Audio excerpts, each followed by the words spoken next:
મિત્રો, આપણી ચામડી દિવસ દરમિયાન ઘણી બધી તકલીફોમાંથી પસાર થતી હોય છે.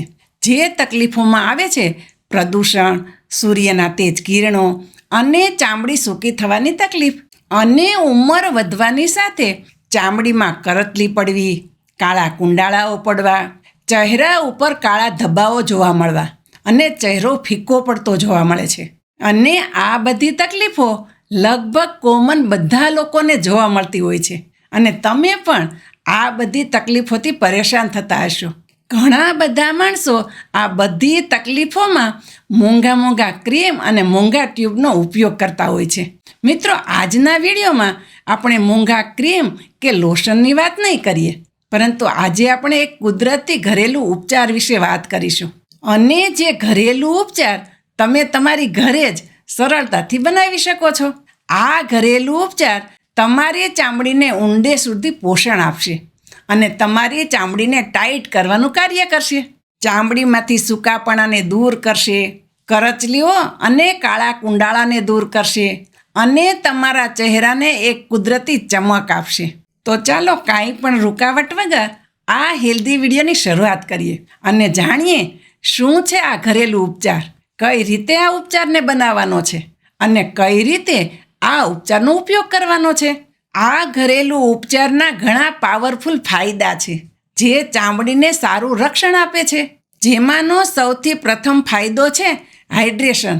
આ ઘરેલું ઉપચાર ચામડીને અંદર સુધી પોષણ આપે છે, તમારી ચામડીને મોઇશ્ચરાઇઝ કરે છે, જેના પરિણામે તમારી ચામડી કોમળ અને સારી બને છે.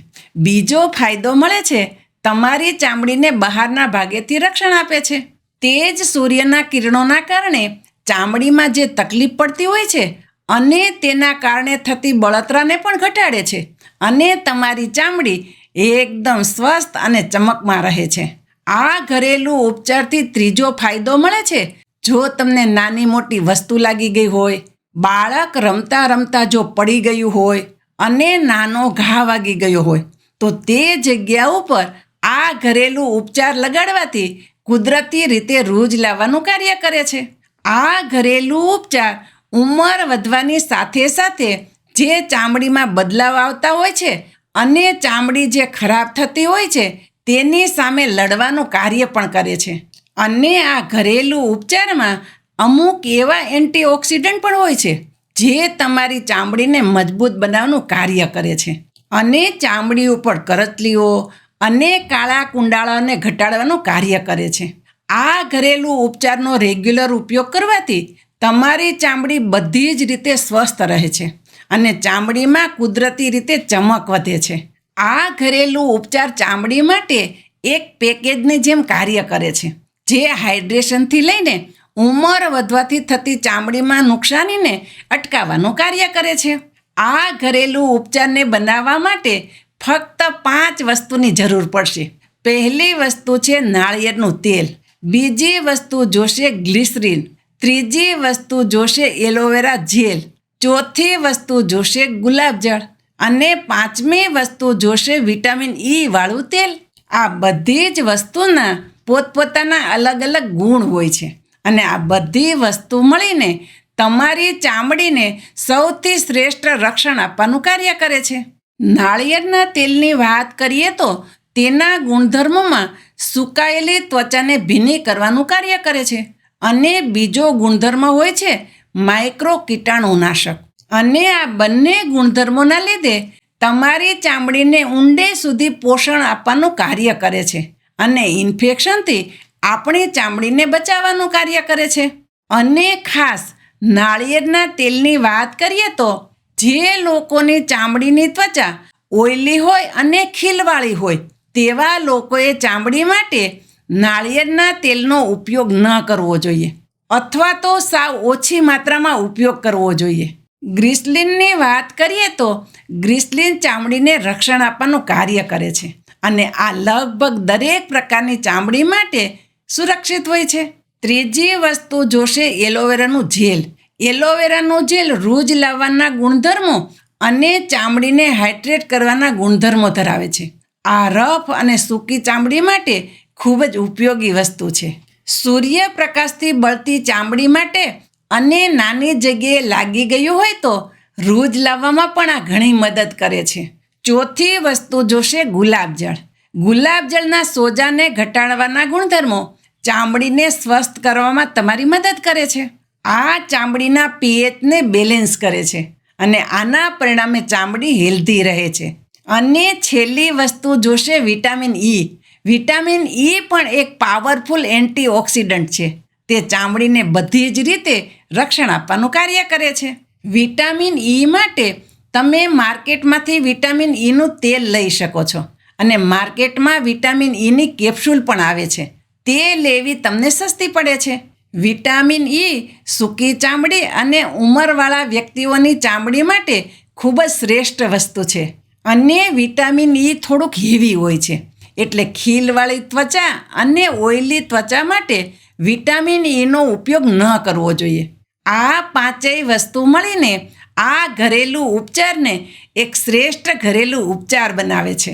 આ ઘરેલું ઉપચારને બનાવવા માટે સૌથી પ્રથમ 1 ચમચી નાળિયેરનું તેલ લ્યો અને તેમાં 1 ચમચી ગ્લિસરીન ઉમેરો, 1 ચમચી એલોવેરા જેલની ઉમેરો, 2 ચમચી ગુલાબ જળની ઉમેરો અને 1 ચમચી વિટામિન ઈના તેલની ઉમેરો. અને આ બધી વસ્તુને સરખી રીતે મિક્સ કરી લ્યો. મિક્સ થયેલી વસ્તુને એક નાની હવા ચુસ્ત બરણીમાં ભરીને રાખી દો અને દરરોજ આમાંથી થોડુંક લઈ અને તમે ઉપયોગ કરો. આ મિક્સરને તમે તમારી ચામડી ઉપર નાઇટ ક્રીમની જેમ ઉપયોગ કરી શકો છો અને બીજી રીતે તમે ઉપયોગ કરી શકો છો. 20 મિનિટ માટે ફેસ માસ્કની જેમ વાપરી શકો છો. જો તમે રાત્રિના ક્રીમની જેમ ઉપયોગ કરવા માંગતા હોય તો સૂતાના પહેલાં તમે તમારા ચહેરાને ધોઈ લ્યો અને આમાંથી થોડું ક્રીમ લઈને તમારા ચહેરા ઉપર લગાડી દો અને ગોળ ગોળ તમારા ચહેરા ઉપર હળવું મસાજ કરો અને પછી આને આખી રાત માટે ચહેરા ઉપર લાગેલું રહેવા દો અને સવારમાં ઉઠીને ફેસ વોશ દ્વારા તમારો ચહેરો ધોઈ લ્યો. આવું કરવાથી આ ક્રીમ આખી રાત માટે તમારી ચામડીને પોષણ આપવાનું કાર્ય કરશે. અને જો તમે માસ્કની જેમ ઉપયોગ કરવા માગતા હોય તો થોડીક વધુ માત્રામાં આ બનાવેલા ક્રીમનો ઉપયોગ કરવો પડશે અને તમારા ચહેરા ઉપર ફેસ માસ્કની જેમ આ ક્રીમને લગાડવું પડશે અને પછી આને 20 મિનિટ માટે લાગેલું રહેવા દેવાનું છે અને તેના પછી તમારા ચહેરાને હળવા ગરમ પાણીથી ધોઈ શકો છો. આ ઘરેલું ઉપચારનો ઉપયોગ કરવાથી તમને તમારા ચહેરાની ચમકમાં પ્રથમ દિવસથી જ ફેરફાર જોવા મળશે. તમારી ચામડીમાં વધુ ચમક અને તમારી ચામડી વધુ સોફ્ટ હશે. આ ઘરેલું ઉપચાર બધી જ પ્રકારની ચામડીવાળા વ્યક્તિઓ માટે અસરકારક છે, પરંતુ જે લોકોની ચામડી ઓઇલી અને ખીલવાળી હોય તેવા લોકોએ નાળિયેરનું તેલ અને વિટામિન ઈનો ઉપયોગ ન કરવો જોઈએ.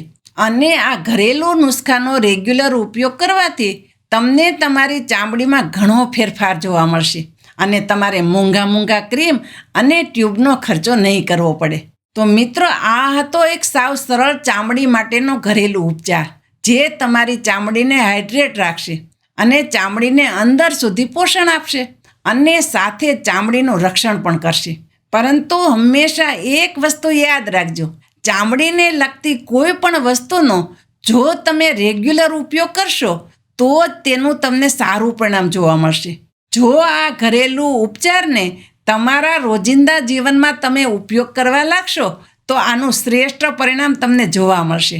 મિત્રો, મને આશા છે આજનો આ વિડીયો તમને જરૂર પસંદ આવ્યો હશે અને આ વિડીયોમાંથી તમે કંઈક ને કંઈક નવું શીખ્યા હશો.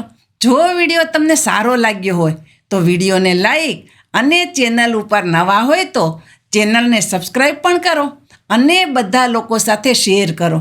હું શારદાબેન ગોસ્વામી તમને ફરી મળીશ એક નવા જ વિડીયો સાથે.